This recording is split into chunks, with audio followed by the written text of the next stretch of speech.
Please join me in welcoming Devi Thomas, Global Lead, Engagement and Experiences, Skills for Social Impact, Microsoft Philanthropies. Anish really helped us understand that human success lies in our ability to grow, our agility, our ability to learn. And someone once said to me, it's never too late to learn, which is a good thing, because as he also said, we're all in this unique moment together, learning generative AI at exactly the same time. But throughout our human evolution, there's no time in history that we have dedicated unparalleled focus to learning than when we were children, when we went to school. So I'm really excited to bring up two experts who are going to talk to us about learning outside the classroom and inside the classroom. And what does that mean for AI? So please join me on stage, Sandeep Bapna from the Khan Academy, and Dennis Misnay, right here, from the Lemann Foundation. Welcome, welcome. Thank you for being here. So Khan Academy, as you know very well, is a not-for-profit with a mission to provide a free world-class education for anyone, anywhere. We launched Khanmigo, which is an AI-powered tutor and teaching assistant last year. And a lot of effort that's going on right now is in expanding that. I lead Khan Academy's international efforts. We work with public school classrooms around the world.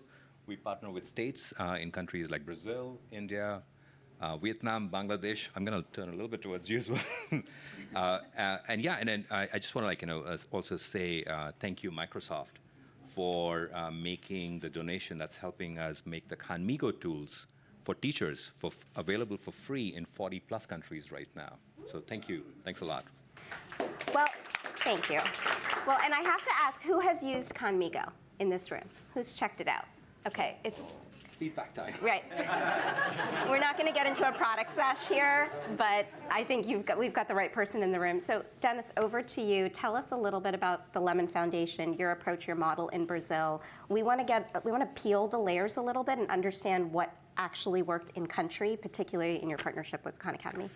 So first of all, thank you so much for having me here. It's a pleasure to share the stage with Sandeep and you, Devi, and to be here again with our friends from Microsoft Philanthropies. So the Lemann Foundation is a Brazilian nonprofit, and we believe, I think it connects very much with last discussion, is like the most important resource for Brazil to be a developed and fair country is our people, right? In the end of the day, every year, 3 million Brazilians turn 18.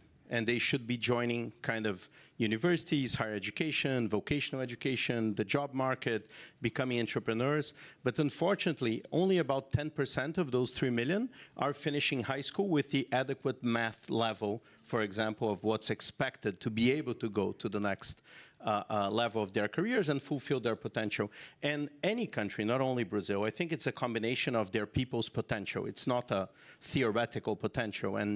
And so that's what we're trying to do. How can we increase the opportunity for Brazilians that they are all going to achieve their potential? And we have been focusing on public education, improving public education, K through 12 education in Brazil. It's a large country. We have about 40 million kids in public schools in Brazil. And we have been committed to changing those numbers. And we have been starting when the kids start. So we start with literacy, right? Like, let's make sure that every kid is learning how to read and write. They're getting their foundational skills right. And then let's collaborate and support school systems all the way until they are finishing middle school and joining high school and being able to have a successful trajectory. We have been partnering with Khan Academy for a very long time, I think 12 or 13 years now, since the beginning. The first time we've met with Sal Khan, there was no office at Khan Academy. We met at a cafe. I thought they were hiding kind of the office with like the cool things. They said there were not enough chairs. So, it's... So it's been a long time. Now they have plenty of chairs. You should all visit. And it's been an amazing journey. And I think the way we're looking at this, the way we work is we have to ensure that we're putting on the hands of the kids the best possible tools for them to succeed. But we learned something, David, I think it's important in this debate, is if you offer if you only put technology out there, there was lots of promise around this, especially like 10, 15 years ago. Oh, you have YouTube education, you have Coursera, you have like, kids are going to find it and they're going to succeed. Unfortunately, that's not true. Like the very intrinsically motivated kids, which normally come from the richest families who are not exactly intrinsically motivated, there's a motivator there pushing them, and a few kids that we read about are going to go out there and are going to use those tools, and they are going to go from a very hard place to MIT or something like that. But this is not going to change the world. Like, this is not going to elevate the level of education. What really makes a difference, and Khan Academy did several studies around that, is if you can ensure that the technology is being used every day in the classroom, integrated in the curriculum, that it's part of the school experience, and it's allowing for personalization of learning, which pedagogy has been trying to do for a very long time. This is not against pedagogy. And in order to do this, you have to think about how you're going to prepare your system to receive technology, and how you're going to prepare the technology to enter the system. And I think this is 100 times more important in the era of AI. Like, if you don't think about those two, like, and we can discuss it, but one thing is, like, you have to get the schools connected. If the schools are not connected, if the devices are not there, if you're not doing that properly for every single public school, it's not going to work. Things don't enter a school if the technology, the infrastructure is not right. That's not sexy, but it's super important. It needs to happen. And this has been changing a lot in Brazil. We had 8,000 schools 3 years ago with adequate levels of internet for pedagogical use. Today, like last week, we closed with 107,000 schools out of 140,000. And we have been investing heavily in this. And that's super important. And we are going to close 140,000, this number, by the end of next year, 2 years before we expected. And I think that's super important, because once you have the other thing is, like, the technology needs to be adapted to the curriculum. So with Khan Academy, when Brazil approved national learning standards, Khan Academy adapted to be, you know, inside national learning standards. The teacher has to teach. It can find on Khan Academy and in many other technologies, like, how this connects. If it doesn't connect to the program, if the teachers are not engaged, it's not going to work. This is simply not going to work, right? And so I think that has to do with preparing the schools, but also with preparing the technology. And I think with AI, there is a big promise, but we can lose it. Like, I'm an optimist. I'll be optimistic by the end of the panel. But right now, I think it's important to get you all worried a little bit that if we're not doing it right, we're going to lose another opportunity. Like, we're going to increase inequality.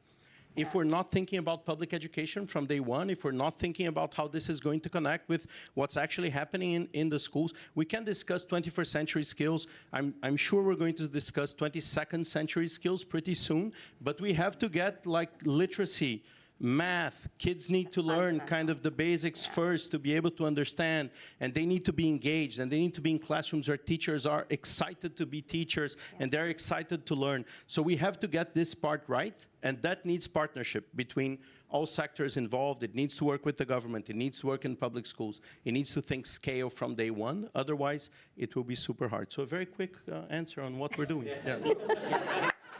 Perfect. Yes. So, I mean, like, what's happening in Brazil is, like, you know, it's just amazing. One of the things that I was looking at our data. So we've focused our strategy on working with public classrooms. In Brazil, about 2 years ago, we were working with about 70,000 students. That number right now is 2.5 million and growing. Wow. And that 2.5 million, I mean, I was just looking at, I think it's about 6 to 7% of all Brazilian students. Yeah. Wow. I mean, that's, like, amazing. And again, kudos to, like, all the stuff that you're doing. So thank you. I love this conversation that it's veered towards equity, which you'll notice the last panel did as well. So, you know, intersectional themes here, really, really important. To think about all of these critical environmental factors that surround the student while learning. I think the Lemann Foundation has done an incredible job here. Where does, and this is to both you gentlemen, where do you think AI fits within that scope of learning? So this gets us maybe to our power skills, social skills, if you will. What are some of those environmental factors that make it, you know, necessary or maybe even challenging for AI? Yeah. Can I? Yeah. Thank you. With your permission. So, you know, the last 2 days, I've spent a lot of time with the UN agencies and meeting with a lot of NGOs, et cetera. And it's been a good grounding experience, because if we step back a little bit, I mean, you know, the stats are, and many of you would know, but it was a good revision. There are 250 million kids who are out of school. because of war or they're like refugees somewhere or whatever, you have 100 million plus kids with disabilities. You have, I think one number that was floated was there's a global shortage of 40 million teachers, and that number has not moved over a decade. It's still the same. So vastly huge problems outside. I mean, even before we get into the classroom and we start looking at kids who have access, and we know that they're falling behind. COVID was not like, COVID actually reversed some of the gains. So very, very massive issues. And I think, I was actually going to give an example of something that where AI can, the LLMs, which can already act like tutors. What OpenAI did 2-3 weeks ago, that model can reason at the level of a graduate or a PhD student. So you can imagine tutoring high school subjects will not be a challenge for it. And there's research in education which suggests that. But I think what opened my eyes to it is that with AI we can solve some of these other out of school, out of sight, out of whatever kind of issues as well. Disabilities is one thing. There are a lot of things that we can do very quickly with AI that can make content, make delivery, all of that stuff a lot more accessible than what we could have done before, for example. And likewise, thinking about kids who are out of school, maybe because the teachers are not there or whatever the conditions are. That's another place we can think of. So I think this debate of AI versus humans, AI versus teachers, I don't think that's a valid debate. Yeah. Where we have teachers, we're blessed, and we should invest more in them and help them advance our kids. But where they're not, and we're talking about wide swaths of population, I think that's where AI can come in too. Fantastic. I think in general we don't appreciate how hard it is to ensure a high quality education for all. Most of the mental models and real models that we have to kind of think about successful education, if we think about higher education, we think about the Harvards and Yales and Columbias, of the world. And what basically they do, with all due respect, is they take the best and brightest kids around the world. They get them to invest, their parents or someone to invest hundreds of thousands of dollars and 4 years of their time, and they deliver to the world some of the best and brightest kids around. So it's very little value add, very, very little value add. What we expect from public schools is that they get anyone who lives there, get them wherever they are, no matter their parents, their income, how did they do in their scores, get them to be some of the best and brightest, right? And then we give all the resources to these top higher education institutions, and just, of course we feel good about it because they're so good, and then we underinvest in these institutions who have the value add of a public school teacher, the challenge that we're giving them is just not going to be fulfilled. And that's what's happening. Most of the schools, most of the teachers fail most of the kids most of the days. This is what's happening everywhere. Including in poor parts of the US, including in a lot of the developing world. So we need to think about how we're going to do this differently in terms of narrative and mental models. We have to rethink because otherwise it seems the government is failing, the teachers are failing. No, it's super hard to do. It is rocket science. It is harder probably than rocket science because you have to do with so many people at the same time, different backgrounds, with so many limitations. So I think AI is a great opportunity here if used right. If we get the schools prepared to receive it, if we're focusing on the equity part, and if we're preparing the technology to really enter the schools. If the people developing the technology understand the challenges of the schools, understand the realities, the different needs, and are adapted. And the reason why I think this is so powerful is the idea of personalized learning again. And we talk a lot about the personalized tutor. We talked about Camigo. We're very excited with our partnership with Khan Academy and Camigo in Brazil. It's I think one of the largest pilots or the largest pilot in the world with personalized tutor in public schools. We're doing in the state of Paraná, and we're very excited about it. But we're also very excited about personalized support for teachers. Teachers having their assistant and supporting. So not only what Sandeep mentioned of offering access for people who don't have access to teachers, but offering access to teachers to a super powerful AI support. And we're doing this, and Microsoft Philanthropies had just in Brazil supported Nova Escola, which is an organization we also support, which is the largest platform for teachers in Brazil. They work with about half of all the 2 million school teachers, public school teachers in Brazil.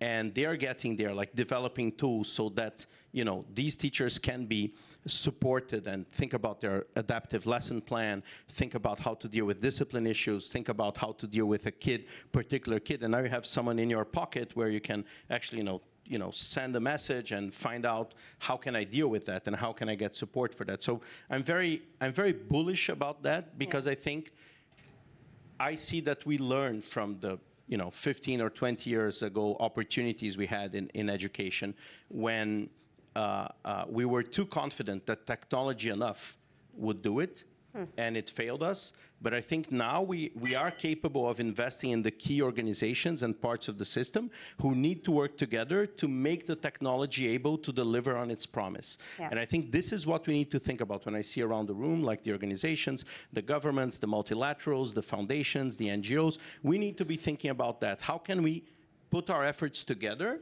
And it doesn't matter where. Like what's happening in Brazil, you don't need to invest in Brazil because you care about Brazil. You can think about like large developing countries, complex, highly unequal, not a lot of intrinsic motivation. If that resonates with where you're working, maybe there's something to learn there. And it's vice versa for us who are focused on Brazil to look at other places. So we're seeing more and more of that. And I think if we are able to build these coalitions and sustain over time, we will see success. But if we don't do it, we won't. Like there is no magic, like there's no silver bullet, right? And so I think there is opportunity there, and AI can be important if we are taking care of the right aspects of it. I love this. You touched upon teachers. I have to ask this question because this comes up in a lot of conversations. Was there any pushback, particularly as you think about, some of the early reactions to ChatGPT and how students would cheat using ChatGPT? Was there pushback from teachers, from government? I mean, this is a massive rollout in a country like Brazil, and we're really seeing you move faster because of all the sectors working together. So there's a lot people can learn from this. Yeah, I think we are in this era, right, of pushback and acceleration at the same time. Yeah. We are, lots of places are discussing banning cell phones in schools, right? And they're also discussing like access to social media. They are recognizing that our kind of excessive optimism with technology has created harm, right? And specifically on social media and kids, and specifically on the level of distraction and the reduced level of the attention span, the competition. It's been repeated over and over, but the idea that when I went to school that I could bring my TV and put in front of and I could watch TV while the teacher is teaching doesn't make much sense, right? And so I think there is a level where we need to control technology. I think also the big tech players, none here, of course, all your competitors, were kind of, just showing kind of this, oh, look at the promise, and please don't regulate. Let's keep going. Don't regulate. We are going to self-regulate. Don't worry. We only want the best for you. All tech companies are good for the world, and it's not true. Like, it's not true. It's a business. It needs to be regulated. We need to think about. There are lots of collective action problems around the use of technology, a lot, and we need governments to be strong here and civil society to be strong and to have dialogue and to think about it. So I think on one hand, pushback is needed, right? Because there are things that are not. A lot. ChatGPT lies a lot. Like I'm a white man who went to law school. I relate a lot to ChatGPT. It's like, I feel like, I can talk about anything. Ask me anything. I'll tell you a good story. You believe it. So I think it's improving. And it's improving because of the work of folks like Khan Academy training the model and making it get math right. And it's improving because all the amazing work of OpenAI and Microsoft and others are super committed to doing this right. But it's not obvious that this is better for the kids immediately. Yeah. You have to balance. You have to think about it. You have to 100%. kind of put the right rules. And I think this is like, there was an idea. I think everybody has devices, so we don't need to think about this. We just get the devices and people will use and technology will get into the schools. Not true. Like, we need to make it properly. We need to organize. It doesn't happen like that in hospitals. Each patient brings whatever medical app, and the nurse adapts, and the doctor. We talk about like this about education because we don't value education enough. We say we value education, but we don't. And so I think we need organization. We need, get things properly. Let's think about how you connect to the program, to the curriculum. Let's think about how we integrate the teachers, how we make it the high level, the pedagogical level, right? The reason why Khan Academy is successful, it's because they have lots of engineers, but they have lots of experts. That's right. In how they're thinking about. They build with intention. If you go to a VC that invests in health, they have a health expert. But if they have a VC investing in education, they all went to school. We don't need it. So Sandeep, let me follow up and ask you then, because we know about the Brazil approach and what happened in Brazil, a lot of other countries represented here, and we heard from Africa this morning about systems of education in Africa. Personal tutor for every child in Africa was mentioned. What are we looking at in terms of rollout internationally? What are some other places we should be keeping an eye on for best practices? Yeah. First of all, it's so fun to be on a panel with you. We're going to take the show on the road. Sorry. Let me focus on the question. So yes, we were. You have to bring the smart aspect. I'll bring the. No, exactly. It's going to be dull. No, we are super focused on expanding internationally. In fact, in addition to Brazil, I think Philippines would probably be the next big deployment of AI. We started something in India as well, and I think the interesting thing is that most of these deployments are in very, very under-resourced regions. So there's a lot to learn. So when we're talking about teachers and what we're learning, I think still early days in that sense. I think a couple of things that come up. So there's a lot of inbound interest. A couple of things that come up quite often, or the biggest concerns that the administrators have is around cost and around safety. Okay. Because we're talking about deployment in tens of thousands of schools. This is not a pilot. Paraná is 125,000 students across the whole state, all 9th graders on Khan Migo. So you can imagine. Both cost and safety are, why they are important.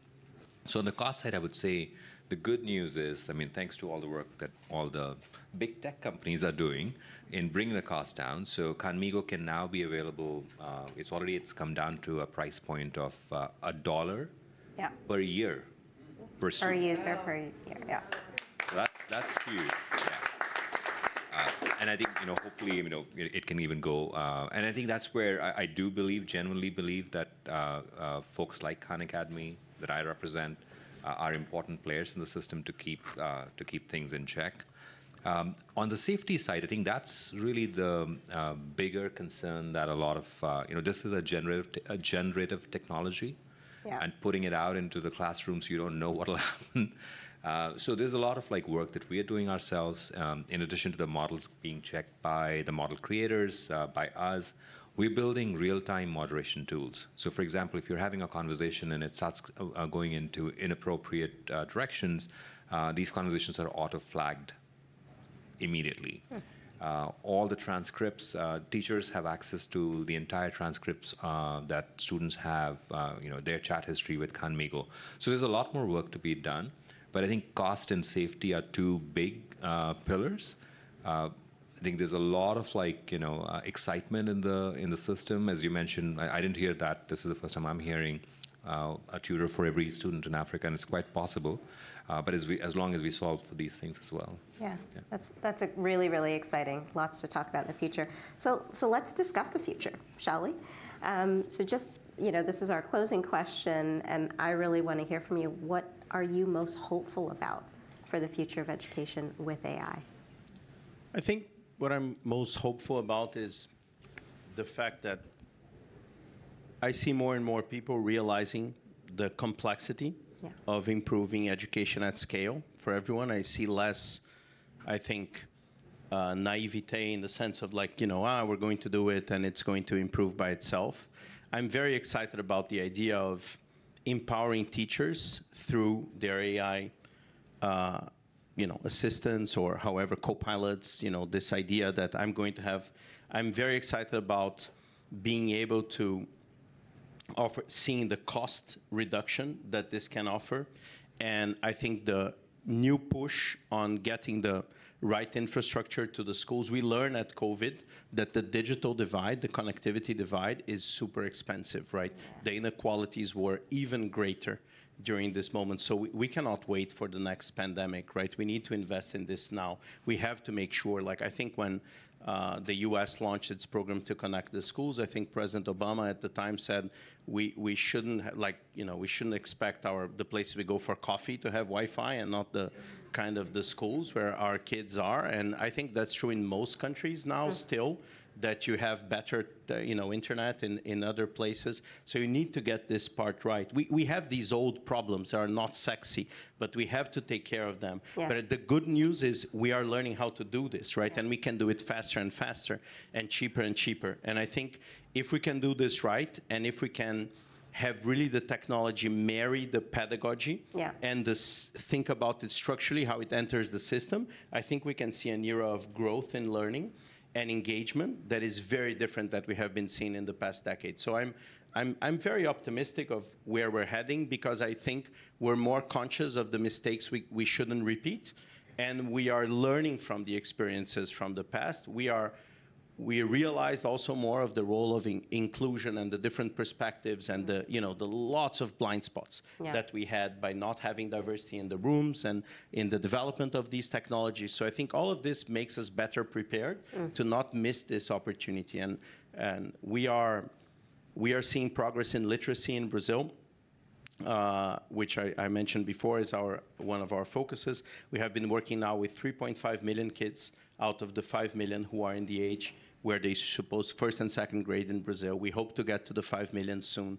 And we are seeing double digit growths every year in terms of the percentage of kids who are learning how to read and write properly. Once you get this basic skills done, if you can get this, which it's not rocket science, it's just effort, prioritization, really working, you have a generation that's better prepared to take advantage of everything else that school has been offering. Yeah. And although they are enrolled in school, they are not being able to grasp it, right? Because you don't have. So I think we can think about these layers, that we're getting to the next layer, we're going to be able to make better use of everything that's already been invested in the schools, and it's available for kids out there. So that gives me hope. Excellent. Tell us about what your hope for the future. I would just keep it short. So Sal has written a new book called Brave New Words. If you haven't had a chance to take a look at it, I think it's a good one.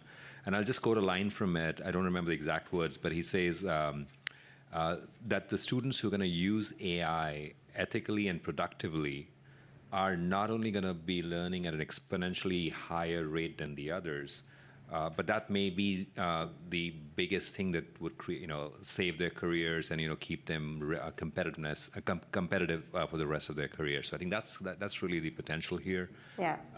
And as Dennis said, there are lots of ways in which we can drop the ball, but let's not do that.